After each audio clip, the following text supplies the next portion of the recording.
This program is brought to you by Ignite TV. Now you're in command. Visit Rogers.com for more details.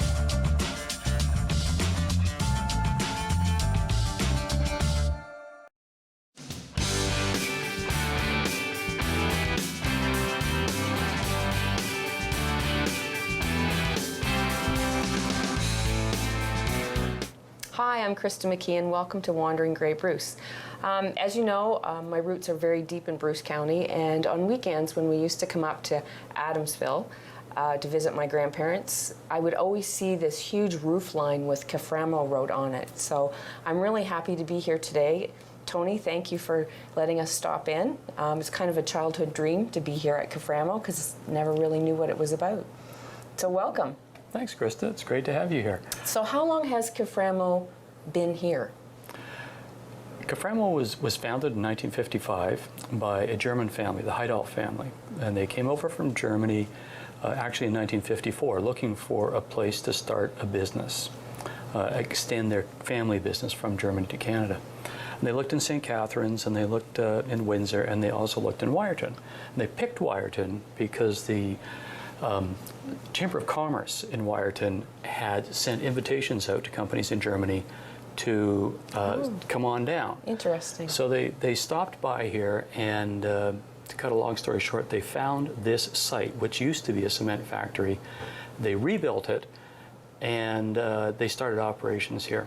Interesting. Oh, back in 1954. 1954, So 55. I wasn't born in 1954, just to set the record straight. The roof was already here when I was traveling up north. Yeah. They put the roof on. Really? In 1955. In 1955. The property had been abandoned, and it was just a shambles. Wow. Yeah. Interesting. So Caframo is a very interesting name. So how did that name come about? Well, interestingly, the German company made small electric motors, and small electric motors are like under 1 horsepower, a quarter of a horsepower, just some fraction of a horsepower. And so these small electric motors are known as fractional motors. Oh, okay. And so Canadian Fractional Motors, because the company was going to make small motors. So the company was called Canadian Fractional Motors. We made motors for about 10 years. And then we stopped making motors, but continued to make things that use motors. And as we look around at the various products that we have here, you can see that pretty much all of them use an electric motor in one way or another. Right. Little motors, medium-sized motors, bigger motors, but all still fractional motors. So then they just condensed it, kind of like an acronym per se, but... That's right. And so for a few years it was Caframco, and then it became Caframo. And that's it, Caframo. Very good. So how many employees? What's your when I started here just about 25 years ago in 94, and at that time we had 19 employees. And today, at last payroll, we have 108. Wow. So there's 108 people that are on the list here. On the list, wow. Yeah. So what type of positions are here then? So you have your administration, but you're growing, so there must be engineers, or what type of departments do you have? Yeah, we are a pretty complex company for being such a little company. And okay, we're bigger than little, but we're not big enough to be big. We have about 20 people in sales and marketing altogether. So digital marketing to international salespeople, the whole range of sales and marketing functions. We have about 15 people working in engineering and R&D and testing, because we do a lot of product development here. There's just over 50 that actually work making product. Okay. There's, of course, the purchasing and supply chain folks.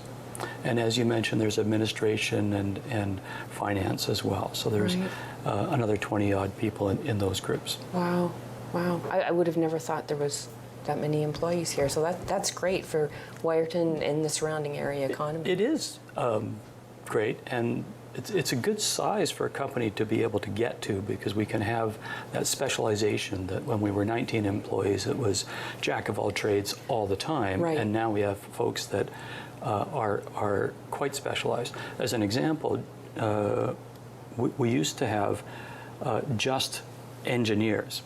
And now and they were always mechanical engineers, but about 3 years ago, we decided we have enough electrical work that we can actually hire electrical engineers. So we now have 2 electrical engineers as well as 5 mechanical engineers. Wow. So that's the specialization we're talking about. Yeah, definitely. My goodness. No, I would have never thought that. So you talk about your engineers, so there's testing and all sorts of things that you do, but how many different products then do you actually make? Good question. If you a set of tooling for us can make a product, and then there's variations on each product. So variations like different colors or different brands, because sometimes we make products for a private label. So right. like West Marine or Home Hardware, we make products with their names on it. But in terms of basic products, it's about 50 now, 50 different products. About 24 or so in the stirrers, and another 24 in consumer products. So 50 or 60, I guess, yeah. Wow. So then you would do, you would set up like a line and do a certain run of a product and then change that. Is that what you mean by what was that, a tool set? A set of tools, yes. Mostly the big investment when you go to start a new product is the cost of getting a set of tools to make the parts that you're going to use to make the product. Right, okay. And that can be $50,000 or $100,000 or $200,000 or $300,000, depending on the complexity and size of the product. So, and then you can make them in any color or for any brand that you want. Right. And yes, so then we take that and we go into production, and where we actually make the products or put them together. Mostly what we do here is assembly, final assembly. I have a little poster in my office that says, the parts come from everywhere, the magic happens here. Very good. So, yes, very good. So you then ship to how many different countries? Like that's a constantly changing number, and it's hard to keep up with. We certainly, of course, ship to Canada and the USA. We've had a long-standing relationship in Mexico in our laboratory products. More recently, we have taken EcoFans into Europe, Germany, France, but especially Norway and Sweden. And interestingly, Japan.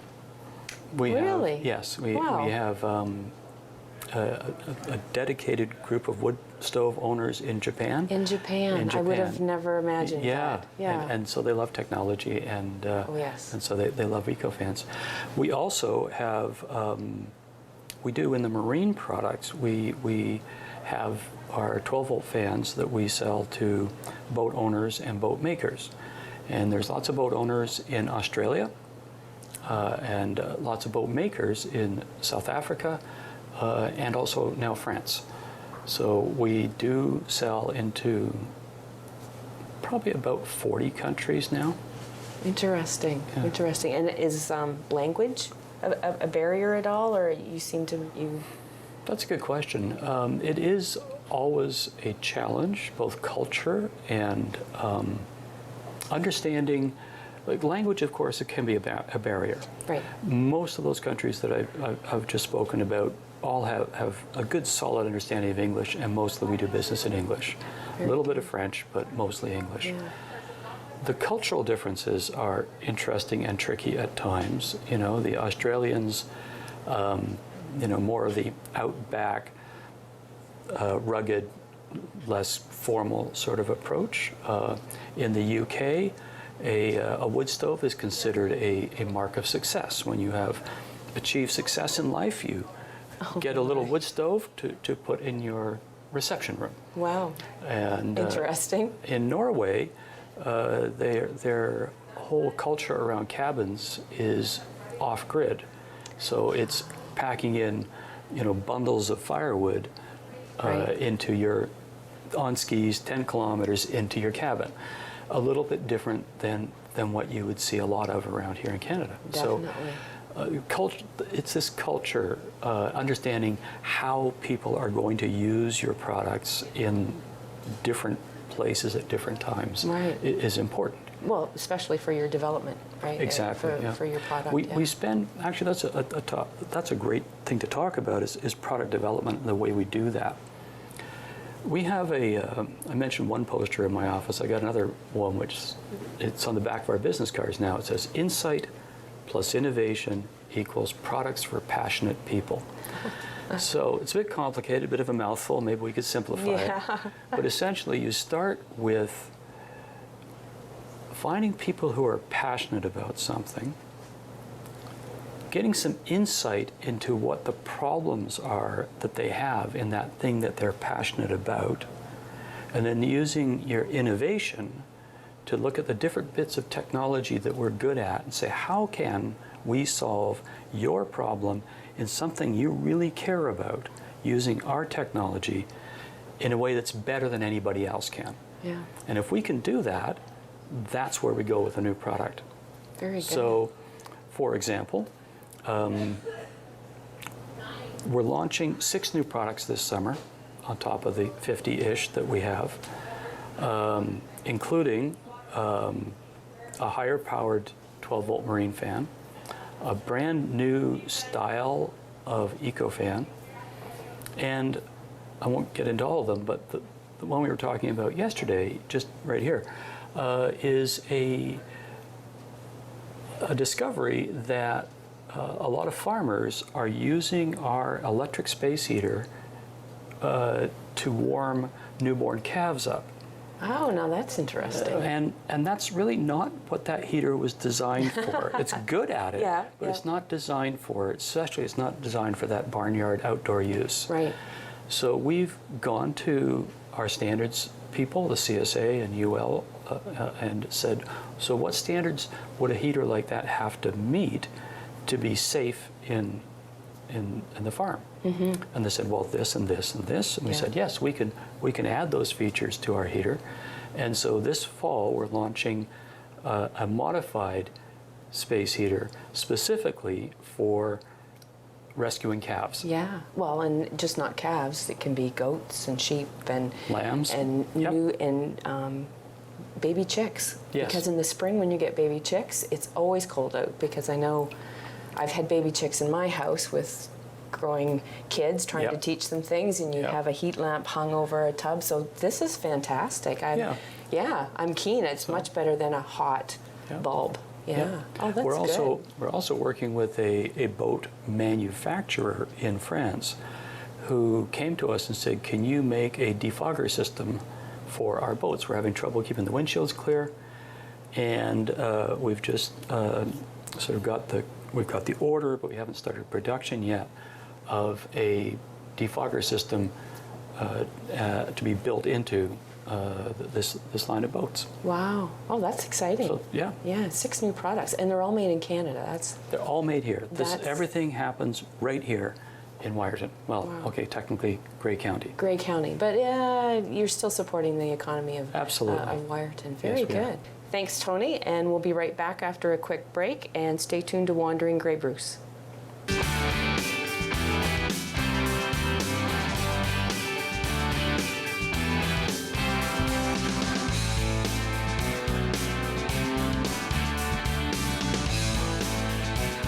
All I wanted was to see a movie. One down, please. I can't sell downstairs tickets to you people. How dare they? I could afford to buy the more expensive ticket. I run my own business. But they refused to take my money.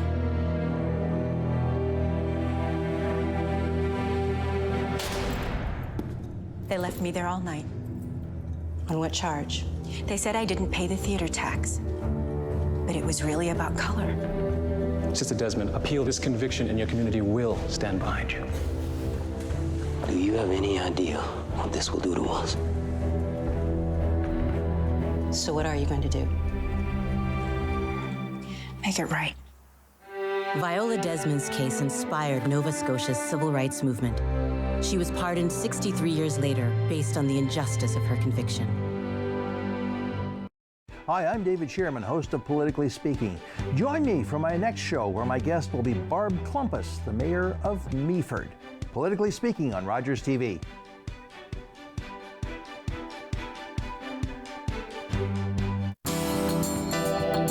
Hey everyone, I'm Christina of Homebodies Fitness.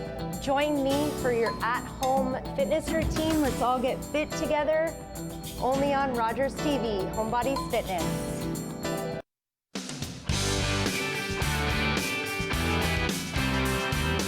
Welcome back to Wandering Grey Bruce. We are now in the test lab and we are all fitted up with the glasses and following safety protocol. And Tony, explain what's here. What is going on here with all these fans? I'd love to do that. Wonderful. The test lab has grown over the years. We started about 10 years ago wanting to be able to prove that EcoFans do really work the way we say they do. And to do that, we had to get some wood stoves. You see a wood stove here? Right. And we had to get some firewood, specific firewood. I can do this. I should have had it already. So we had to get some specific firewood like this, which is kiln dried to a particular humidity, moisture level, and then we build a fire in the stove the same way every time, and then we burn the stove dozens, if not hundreds of times to test how the situation is working. So what we did is we built a room which is insulated from the outside so we can measure the heat flow through the walls. We put the wood stove on a scale so we can weigh it as the wood burns, we can see that happening, and we measured the temperature situation for somebody who would be sitting near the stove. Right. And we checked all this out with the University of Waterloo. Some smart guys from down there came up to make sure that the way we were testing the wood stoves and the way we were testing for human thermal comfort was legitimate. And they said, yes, this is a good way to do this testing. So we said, all right, let's do that. And then we ran hundreds and hundreds of tests with EcoFans, with and without EcoFans, to be able to measure the difference. And what we ended up measuring is that, yes, you could either be more comfortable with the same amount of wood, or you could keep the same level of comfort and burn less wood. And that's what everybody wants to know. How much less wood can I burn? Right, right. And the answer was, for our bigger EcoFan, about 18%. So, interesting. yeah, so 1/5 almost of your wood pile would still be there at the end of the season. Right, because you're distributing the heat at a better rate than with nothing, right? Right, so a lot of your heat tends to go to the ceiling or go through the walls, and where you want your heat where you are, where you're sitting. Exactly. So that's what the EcoFan does, is it moves that heat around the room. Right, okay. So the wood that you purchase then, you're burning, what species of wood are you burning? That's ash, which we have these days way too much of. Well, and a lot of people are cutting ash, right? That's because right. of the emerald ash borer. Yeah. But interesting, because I guess that keeps your test all the same, right? Everything is the same for each fan, same wood, the same amount of wood, right? It is because each species burns at a different temperature as well. Right, yes, yes, exactly. Very interesting. Yeah, so you've got all sorts of wires here hooked up to the fan, so that's part of the testing as well? Yeah, what we're measuring is everything from the temperature, all these wires attached to thermometers or thermostats, thermocouples actually, on the EcoFan, and they're held in place with little dots here, and they're measuring the temperature at the top of the EcoFan, the temperature at the bottom of the top, and at the top of the bottom, and at the bottom of the bottom, if that makes sense. It does. So just for someone who doesn't know what an EcoFan is, it is self-propelled? It is self-powered. Yeah, self-powered. And how? What we do is the heat from a wood stove is what provides the power. And the heat comes into the bottom of the fan, and it wants to go up to where it's cooler. And halfway up here, we have a thermoelectric module where the heat has to flow through the module. And as it flows through the module, it converts into electricity, which runs the electric motor, which makes the blade go. And that makes a fan, which, when your wood stove is cold, it doesn't turn at all. And as your wood stove warms up, it moves faster and faster. It has a couple of benefits. I mentioned that it saves the amount of wood you use, but it also will get the heat around your room faster. So in lots of places, you'll see one member of the family has to get up an hour before all the rest, so they light the stove and get the house warmed up. With an EcoFan, you can sleep in an extra half hour. Ah, very good. I like that. There you go. I like that. And you test, I see there's different models here of the EcoFan as well. There's a larger one. Yep. So this one is, without the blade, is our original EcoFan from 1994. And you just have a blade on it like that. And that's what it does.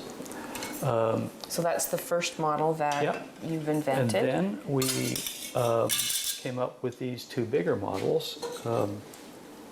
This guy, which is the biggest one we make, and the middle-sized one here.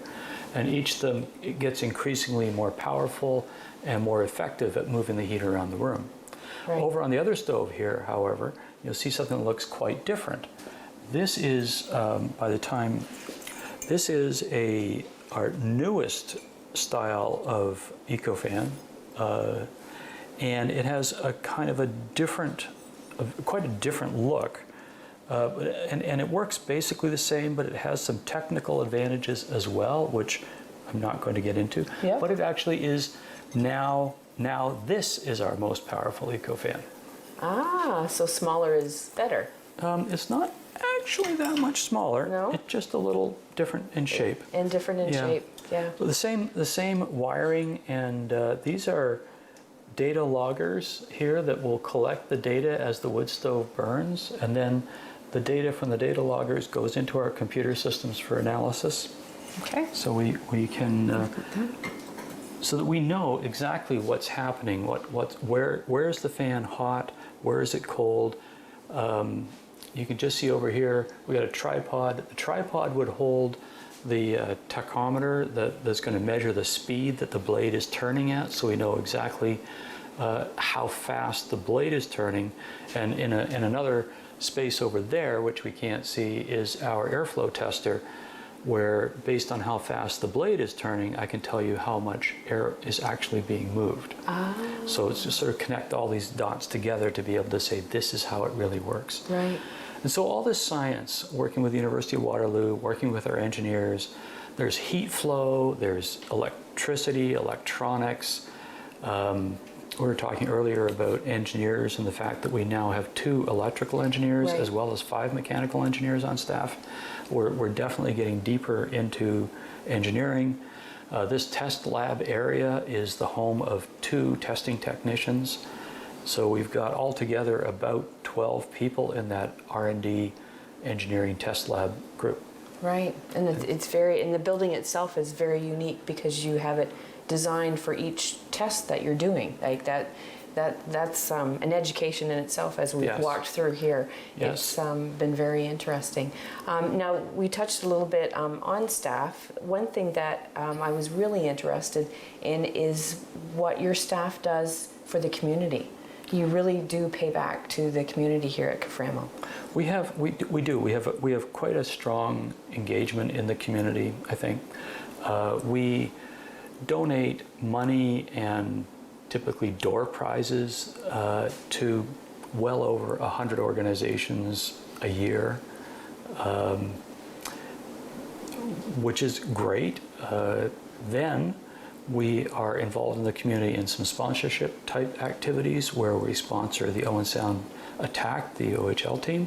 Right. We sponsor Summerfolk, the Roxy Theatre, Owen Sound Field Naturalists. In that category, you put Julian Smith, the Nordic skier that lives out here. Oh, right, yes. And anyhow, we've been sponsoring him for about a year now. He just got named to Canada's Nordic team. Yeah, that's which is pretty awesome. Yeah. But the part that I think is in terms of community involvement that is the most interesting is our annual charity. And you mentioned that an organization you worked with had been part of this program before. Yes. So this is our 20th year we've been doing this. Each year, it's an employee-driven thing. It's not a company thing, it's an employee thing, where in about June, say in June, we see a bunch of nominations come in for 8 or 10 charities. Right. And they each get their story told. We put up what they do and what the money would be raised for.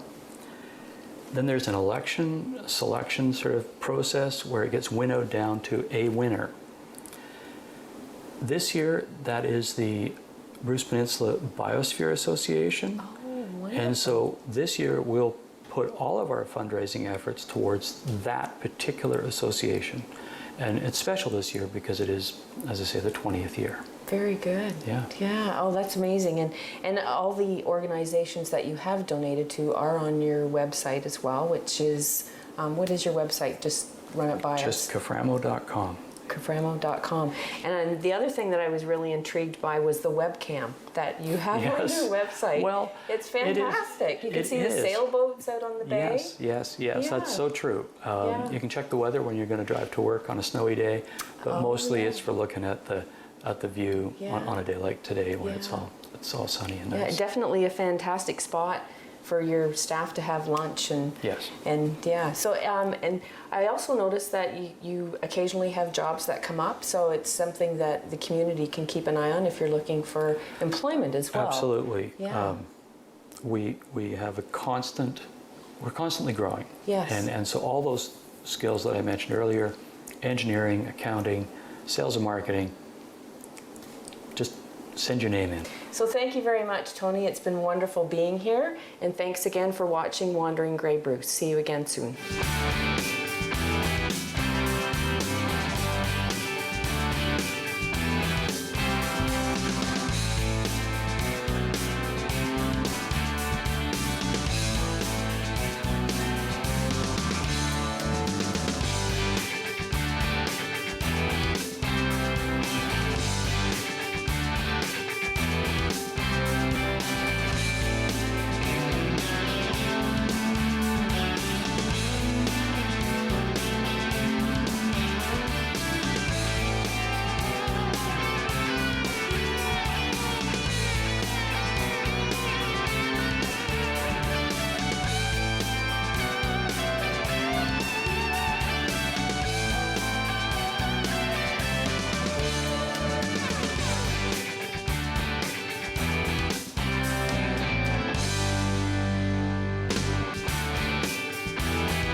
Call the Rogers TV viewer response line, email us, or connect with us on social media.